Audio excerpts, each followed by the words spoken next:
Order! Order! You are an incorrigible delinquent at times. Behave yourself, man!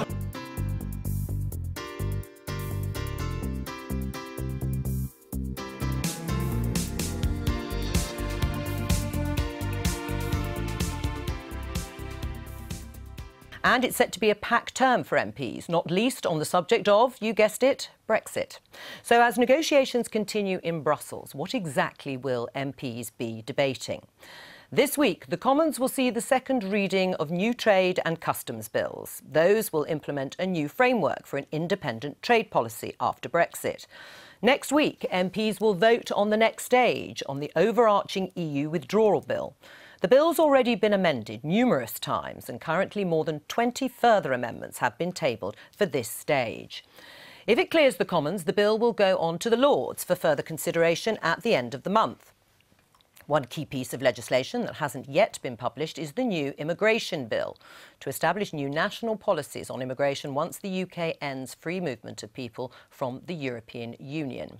Well, the SNP is, of course, the third largest party in the Commons, and over the Christmas break, they've been urging Labour to join forces to keep the UK in the single market and the customs union after Brexit. And the party's Europe spokesman, Stephen Gethins, joins us now from the Commons. Welcome to the programme. Happy New Year, Stephen Gethins. You invited Jeremy Corbyn to this cross-party meeting. He wrote back to say he wasn't going to attend. Is it really worth having this meeting at all if the Labour leader isn't there? Well, obviously, I think it's disappointing that Labour won't participate, especially when we're in a parliament of minorities, when you have a situation whereby parties need to try and work together to get the least worst option from what is a pretty chaotic and catastrophic Brexit process. So I think Ian Blackford did absolutely the right thing. Write to the parties, invite them, let's try and work together, put aside our differences, because maintaining membership of the single market customs union is a prize that's absolutely worth having, and incidentally one that there could be a majority for in the House of Commons as well. Right. Do you think it says that Jeremy Corbyn doesn't actually support the idea of remaining in the single market and the customs union? I think it says that Jeremy Corbyn has failed yet again to take an opportunity to try and get the least worst options out of Brexit that will help save jobs, help the economy. We're not talking about the best option, that's staying part of the European Union. And it's really disappointing that at a time when the Tories are on the rack, when we could be saving jobs and working together, that Jeremy Corbyn seems to be the best ally that the hard Brexiteers have got at the moment. Right, is that what he is, Jeremy Corbyn? Why isn't he attending this meeting? Well, I think Stephen Gethins needs to get real, because quite honestly, we respect the democratic process. We accept the fact the referendum went in favour of Brexit, and we are doing our very best to try and get the government to see sense on this. What we want to do is protect industry and protect jobs as much as we possibly can, and therefore we want to have the best possible relationship with the single market, with the customs union, and we want the government to realise that they're clearly not going to get everything done by a year in March, and they need a proper transition period in order to give that stability. But there's going to be a proper transition period. So tell me, what's the difference between your position and the government's position when it comes to these negotiations? Well, we were absolutely clear back last August that we want a proper transition period so that business can plan now. They're already planning for a year hence and 10 years hence, many of them, and they need that. And there's been shilly-shallying on the Conservative benches about whether or not to have this transition period. So that's the first thing that we would say. Secondly, we're extremely clear that any Brexit negotiations must protect jobs in this country, and that means trying to negotiate the very best deal we can in terms of access to the single market, in terms of a form of customs union. Right, I still don't see the difference between your position and the government's position, because as I understand it, the government is seeking an implementation period or a transition period, as it says, and that will be debated. And it's not just the SNP who are critical of your stance and the fact you're not going along to this meeting. So does your most successful former Prime Minister, Tony Blair. What do you say to his remarks? If Labour continues to go along with Brexit and insists on leaving the single market, the handmaiden of Brexit will have been the timidity of Labour.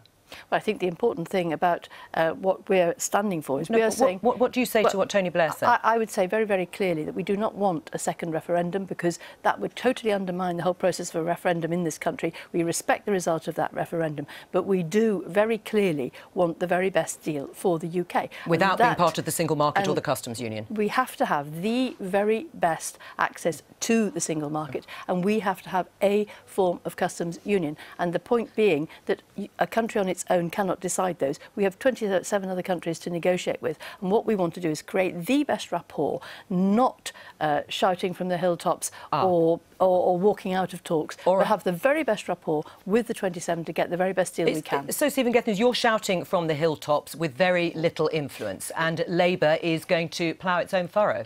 Well, look, that's a very disappointing response from Nia there, but one that exemplifies the Labour front bench and one that a lot of Nia's colleagues themselves disagree with. Look, the best option for jobs in the economy, and Nia talks about full access to the single market, well, it's membership of the single market. That's best for jobs in the economy. It's not as good as being a member of the EU, but we've said we'll compromise, and that's why you work together with other parties. But Labour's absolute chaos on this is letting the Tories on the hook when they're stuck out on the floor, when they're making a mess of this, and we have a responsibility to save as many jobs out of this as we can, and we know from economists and we know from others that membership of the single market is the least worst option for this at the moment. Without Labour, what are you actually hoping to achieve? Well, look, I think I already try, you know, to work with a number of Labour MPs, but I think that trying to reach out to members, have that meeting, look at where we can get common ground. Also, with these key bits of legislation coming up, let's look at some of the amendments that we can do. I think any of us, no one party has the majority of wisdom, so speaking to each other, listening to one another is a really good first step. Right. I mean, you are at a bit of a dead end, though, aren't you? I mean, you can reach out as much as you like. I mean, even the EU has moved on in terms of negotiations. Labour's not willing to come to your meeting for whatever reason. And Michel Barnier wants to get things signed off by October. So the SNP's negotiating stance has been really superseded and bypassed. Well, actually, look, we've had a compromise now for well over a year that we've set out this compromise. That wasn't just one that we came up with, but we put together a panel existing of businesses, economists and others, and cross-party members of other parties as well, to come up with this compromise. It's not what we would have wanted, but critically on the single market, and this is important, people like Dan Hannan, who were Brexiteers, who provided what little intellectual heavy lifting there was to be done for Brexit, argued in favour of staying in the single market. Ruth Davidson, the leader of the Scottish Conservatives, argued after the referendum we should retain membership of the single market. Now, if Labour get on board, if the Scottish Conservatives keep their promises on the single market that Ruth Davidson made, then you have a majority in favour of staying in the single market. But Labour are the ones who need to get off the couch and start getting stuck into this government on this issue. Right, before I go back to Nia Griffith, Kwasi Kwarteng, there is a split in Cabinet about how closely aligned Britain should be as we move forward to these trade negotiations. Do you favour a closer alignment to the EU or a quick divergence from the rules and regulations? I don't accept the premises of your question. I think there's a debate. I don't think it's in this binary battle between close alignment or what sharp would you like exit. to see? Staying closer to the status quo or moving away? I've always been a Brexiteer, but I've always seen that it was part of a process. It's not a binary thing. The next day won't be that different from the day before, as it were. We will be able to diverge. That's what I want to do. I want to be able to control the borders of this country. I want to be able to keep more of our money, and I want to have... But the time frame is fairly fluid. I want Parliament to be sovereign. And the time frame... I don't think it's that fluid. I think it will happen, but we've got to show some flexibility, and we have. Right. I mean, we now have a 2-year implementation period on the table, which, frankly, we didn't have before. So the thing is evolving. We will leave the single market and the customs union, I hope, but I think it's a process that we'll have to embark on. And just briefly, do you expect to have an agreement on a transition period, the implementation period, by the end of March this year? I'm very confident that we will get a very good deal with the EU. All right. Well, that's not the answer to the question. I asked about whether there's going to be, whether by the end of March, whether there is going to be... Right. Absolutely. Stephen Gethin, thank you very much. Thank you. There in the comments. Now, we'll stick with Brexit. You might remember that in October last year, 3 of the UK's leading Remain supporters, Ken Clarke, Nick Clegg and Andrew Adonis, went to Brussels to meet with Michel Barnier. He's the chief Brexit negotiator for the European Commission. They were criticised by some who claimed they were seeking to undermine the British government's position. Well, Mr Barnier said his door is always open to senior political figures. And this morning he had a visit from the former UKIP leader, Nigel Farage, who says he was there to speak for the 17.4 million Brexit voters. So what did they discuss? Oh, to be a fly on the wall. Well, Mr Farage joins us from Brussels now. So did he welcome you with open arms, Nigel? He was very polite. He offered me coffee, which surprised me. I thought, well, that's what did you think he was going to offer you? Oh, you know, believe me, if you're invited into a meeting and coffee's not offered, you're probably going to get the sack in life, you know. So this was a positive start, I thought. Coffee was offered. He's very cordial. He always is, to be fair. I've met him many times in the European Parliament in Brussels and Strasbourg. I started off by asking him, did he really understand what the key drivers were behind us voting for Brexit. And it was very clear that he didn't.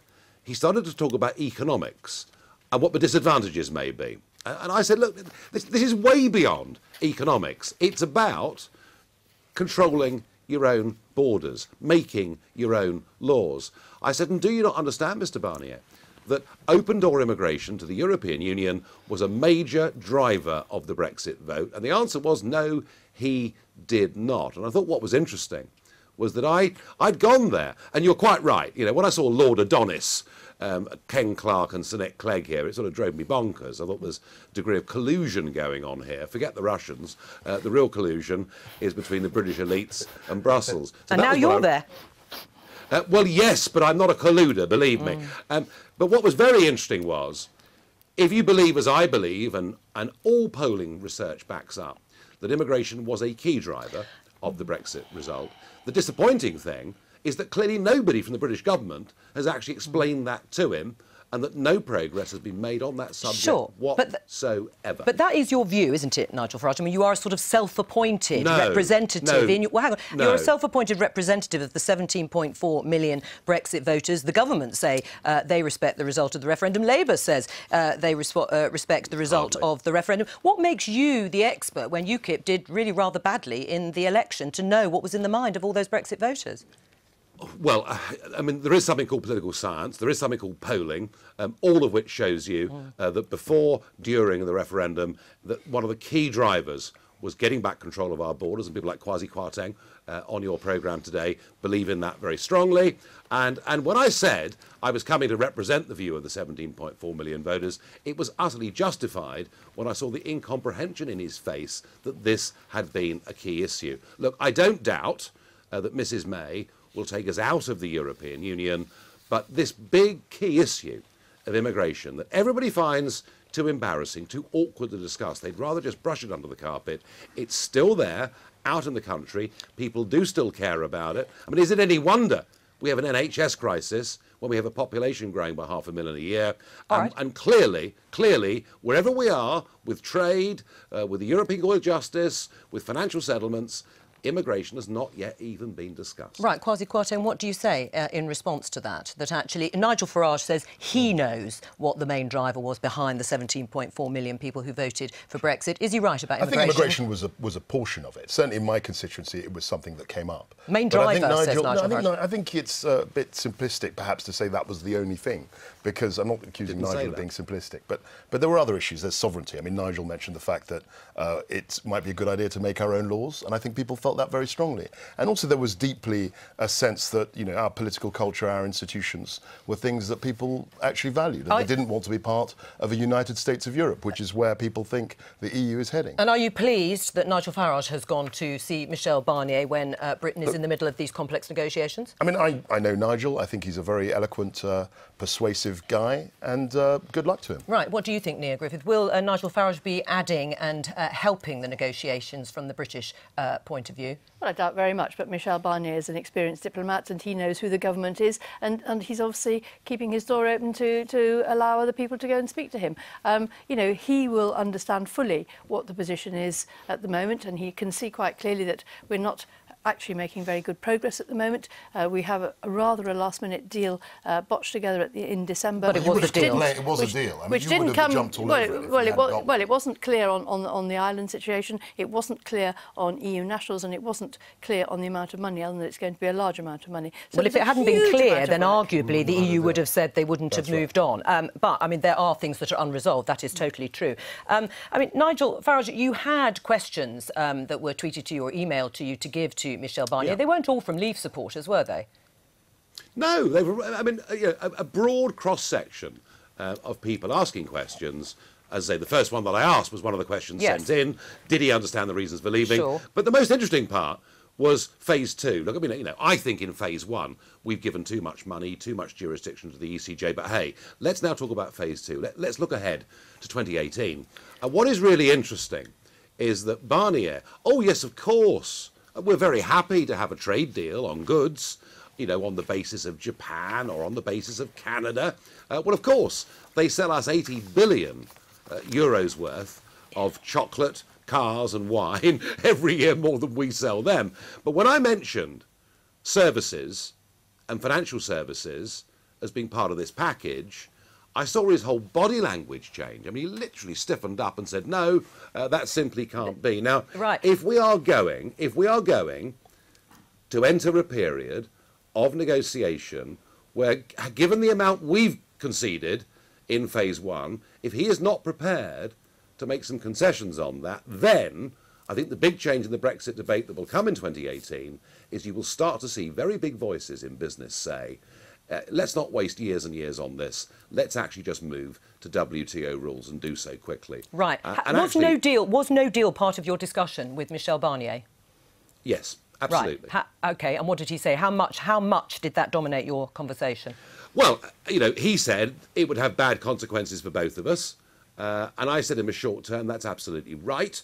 But actually, it would hurt Europe far more than it would hurt us. Not only do they sell us more goods than we sell them, but actually the truth of it is, our financial services sector, we are the investment bankers for the whole of the rest of Europe. Right. Now, I would rather, as somebody who spent 20 years in business before getting involved in politics, I would rather for the short term we reached a sensible compromise deal. The British government has given a hell of a lot already. It's now time for Barnier to give something. He wasn't in that mood this morning. All right. Finally, on UKIP, a UKIP councillor has called on the leader, Henry Bolton, to resign because of things going on in his private life. What say you? Yeah.